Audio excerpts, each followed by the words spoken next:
اگر کسی بزرگ نے اگر یہ کہہ دیا کہ اس کا عقیدہ ٹھیک نہیں ہے تو بس اس کے پیچھے نماز نہیں پڑھتے۔ صحابہ رضی اللہ عنہ جو ہیں وہ خوارج کے پیچھے بھی نمازیں پڑھتے تھے۔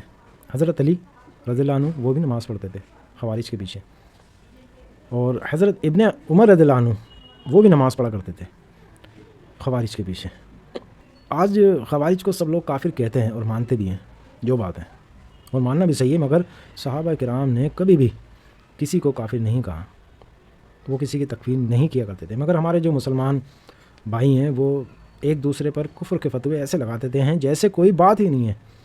یہ کفر کا فتویٰ لگانا اور کسی کو بھی کافر کہہ دینا بڑا عام بات ہو چکی ہے۔ رسول اللہ صلی اللہ تعالیٰ علیہ وسلم فرماتے ہیں جب کوئی آدمی اپنے مسلمان بھائی کو کافر کہتا ہے تو ان دونوں میں سے ایک پر کفر لوٹ آتا ہے۔ وہ کیسے؟ کہ اگر ایک کافر، جس نے کہا کہ ایک کافر، اور وہ کافر نہیں ہوا تو کہنے والا کافر ہو جاتا ہے۔ یہ صحیح بخاری حدیث نمبر 6104 نمبر کی حدیث ہے، آپ چیک کر لینا جا کر۔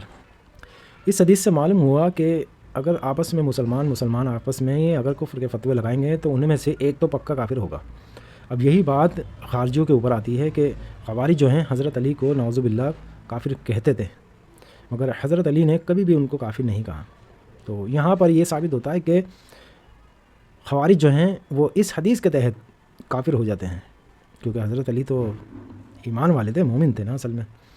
تو اگر کوئی فتوے لگاتا ہے نا کفر کے یا کسی کو کافر کہتا ہے تو اس حدیث کے تحت تو وہ اگر نہیں ہوا کافر، فرض کہیں اگر آپ مجھے اگر کافر کہتے ہیں کسی مسئلے میں تو اگر میں کافر نہیں ہوا تو آپ کافر ہو جائیں گے۔